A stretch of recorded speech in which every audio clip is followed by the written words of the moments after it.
जिसमें दम है अज़ान बंद करवाए, फिर मस्जिदे पहले आबाद तो कीजिए, मस्जिदे पहले आबाद तो कीजिए।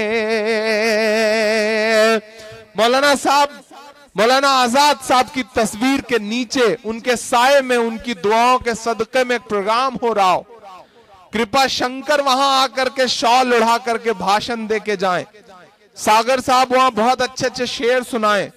मुझे लगता है इससे बड़ी कौमी यकजहती नहीं हो सकती।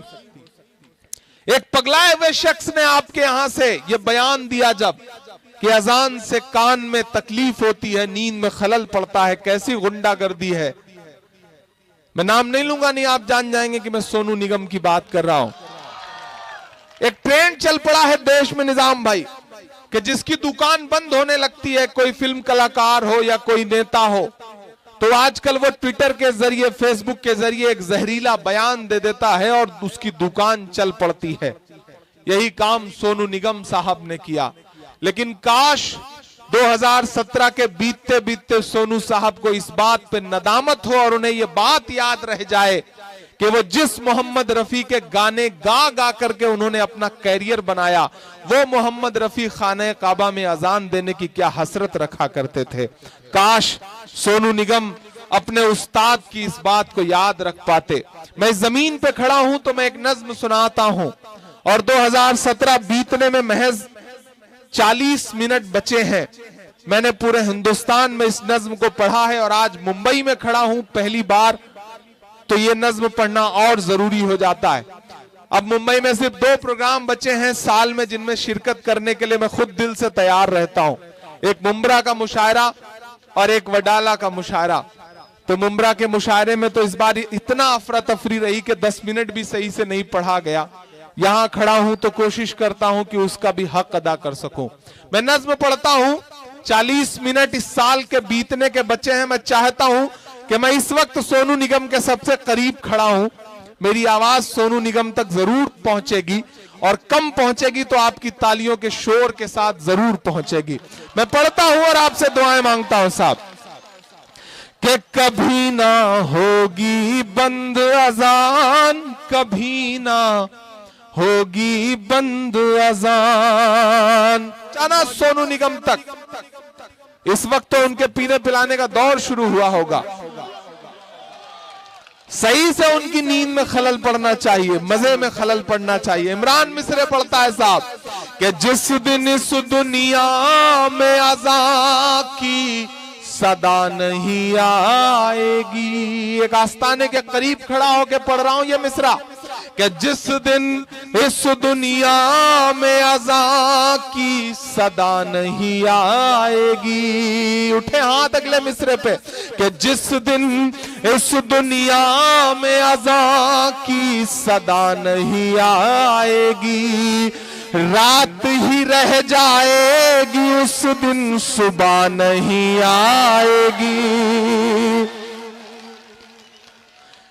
कि जिस दिन इस दुनिया में अज़ां की सदा नहीं आएगी, रात ही रह जाएगी उस दिन सुबह नहीं आएगी। कि अल्लाह तुझे हिदायत दे दे।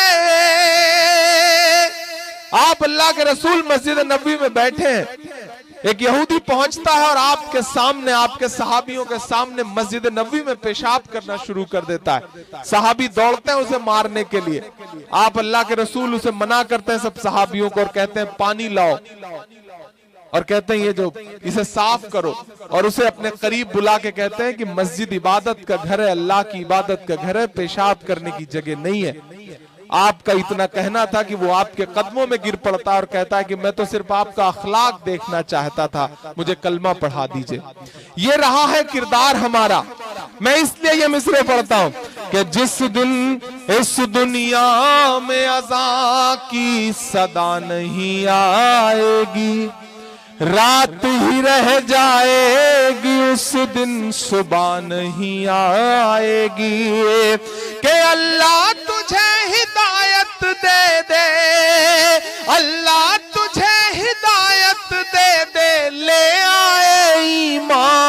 कभी ना होगी बंद अजान, कभी ना होगी बंद अजान।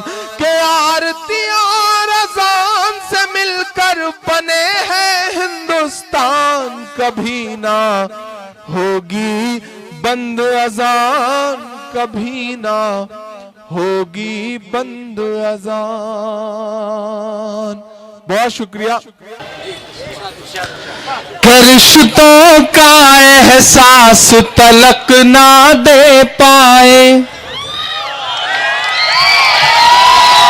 3 साल में कोई सबक ना दे पाए।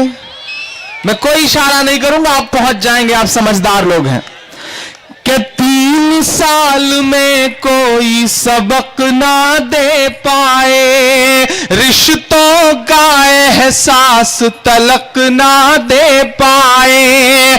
3 तलाक पे अब वो भाषण देते हैं जो अपनी बीवी को हक ना दे पाए, जो अपने बीवी को हक ना दे पाए, जो अपनी बीवी को हक ना दे पाए। जो दोस्त बीच में खड़े हैं उनसे गुजारिश है कि बैठ जाएं, क्योंकि पीछे के लोगों को नजर नहीं आ रहा है तो उन्हें दिक्कत हो रही है। लेकिन आपसे भी गुजारिश करता हूं कि थोड़ा सा सब्र रखें। एक आध मिसरे में नहीं नजर आऊंगा तो अगले मिसरे में नजर आ जाऊंगा। मुझे तो 1-8 घंटे आपके साथ रहना है, तो इंशाल्लाह 1-8, 2, 4, 10 बार तो नजर आ ही जाऊंगा आपको। बहुत अच्छा सुन रहे हैं, बहुत मोहब्बतों से सुन रहे हैं। मैं 4 मिसरे और पढ़ता हूं। पूरे मुल्क में जिस चीज पर बहस छिड़ी हुई है, जिस चीज को लेकर के पूरा मुल्क ये महसूस कर रहा है कि हुकूमत किस तरह से ज्यादती कर रही है, मैं 4 मिसरे पढ़ता हूं और आपसे दुआएं मांगता हूं साहब। कि 3 तलाक पे अब वो भाषण देते हैं जो अपनी बीवी को हक ना दे पाए। आप सुबह उठे और आपसे मोहतरमा किसी बात पे नाराज रही और उन्होंने जाके थाने में कंप्लेन दे दी कि आपने 3 तलाक दे दिया, तो फिर 3 साल की जेल, कमाल का कानून बनाया जा रहा है। और उस पर यह कि आप जेल में रहते हुए मुआवजा भी दें, गुजारा भत्ता भी दें। जब आप जेल में रहेंगे तो पता नहीं कहां से देंगे। क्या सोच के साथ कानून बनाया जा रहा है। 3 तलाक तो 3 साल। मैं 4 मिसरे पढ़ता हूं और आपसे दुआएं मांगता हूं साहब। कि बराबरी का अगर सबका हाल हो साहिब, उन्हीं से मुखातिब होते हुए मिसरे कह रहा हूं कि बराबरी का अगर सबका हाल हो साहब, तो फिर किसी भी ना दिल को मलाल हो साहब, तो फिर किसी भी ना दिल को मलाल हो साहब। तलाक 3 पे जो 3 साल कैद मिले, अब अगर सच्चा मिसरा हो तो सुन के बताना। तलाक 3 पे जो 3 साल कैद मिले, तो 7 फेरों पे फिर 7 साल हो साहब, तो 7 फेरों पे फिर 7 साल।